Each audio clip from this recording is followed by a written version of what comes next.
Guys, please make sure you stand till the end. One common mistake that people often make can cost you thousands of dollars in repairs, parts, diagnostics that you may actually not even need. Stay with us, we'll explain what we're talking about.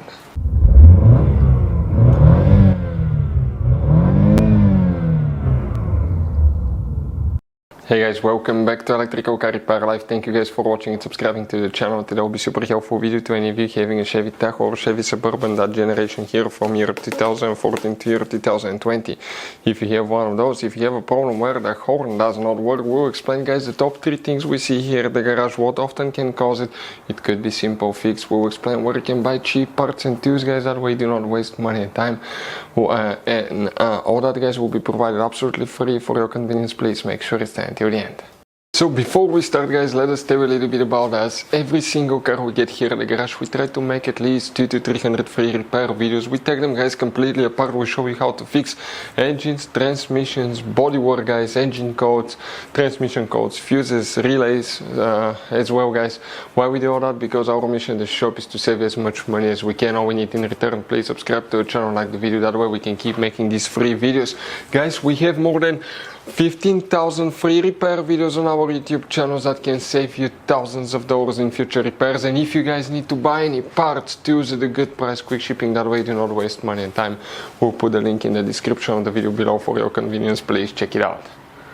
If the horn doesn't work, what do you need to check guys? Multiple things, but the first thing you want to check is the fuse, because it could be super simple fix. Sometimes they can get hot and they can burn a fuse. We've seen that happen. Now it should work on both Chevy Tahoe and Chevy Suburban, since they're built on the same platform guys. The main difference is the Tahoe is a little bit shorter. Now there will be 5 different fuse boxes hidden all over that SUV. That's why we made a special video on our YouTube channel. It's called Chevy Tahoe, Chevy Suburban fuse box location and diagram. Check it out guys.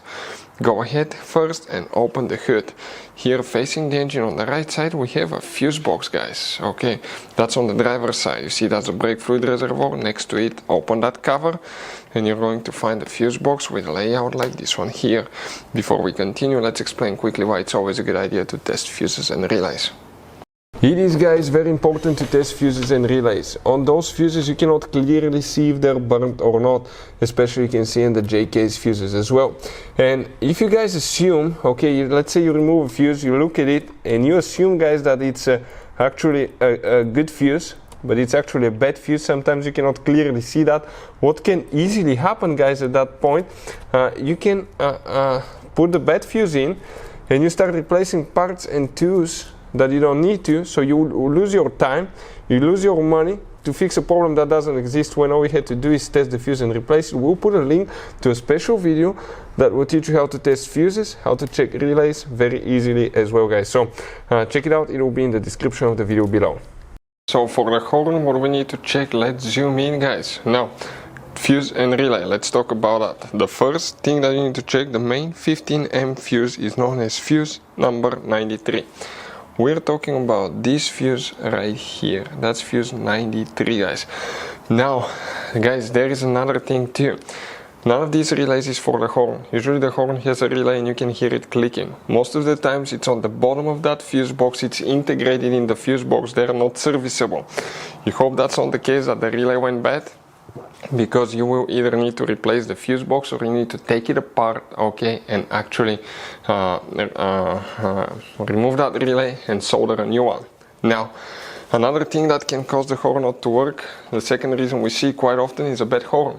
If you want to see how to test a horn, we'll have complete videos on our YouTube channels how to do that. It takes you less than a minute to test them. Next, we see quite often wires that came loose or a broken wire going to the horn. And another thing, it could be the switch on the steering wheel that you press for the horn. We've seen that go bad, and not very often, but we had cases where this device is known as a clock spring guys. What it does, it transfers the signal from the steering wheel to the steering column, and that device, if it goes bad, the internal wire for the horn went bad, it can cause the horn not to work as well.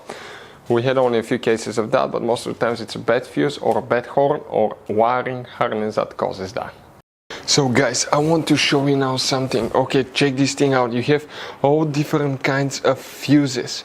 fuses, relays, circuit breakers, something that could be really hard to find. And if you're in the middle of nowhere, you don't have a replacement one, you may end up being stuck, guys, in the middle of nowhere, or they can be seriously overpriced. So what we do, we usually buy some spare ones, we put in the glove box for a peace of mind. We'll put the link in the description of the video below where you can get them at a good price, quick shipping. That way you do not waste money and time. Hopefully the video will be helpful. Thank you for watching and see you guys next time.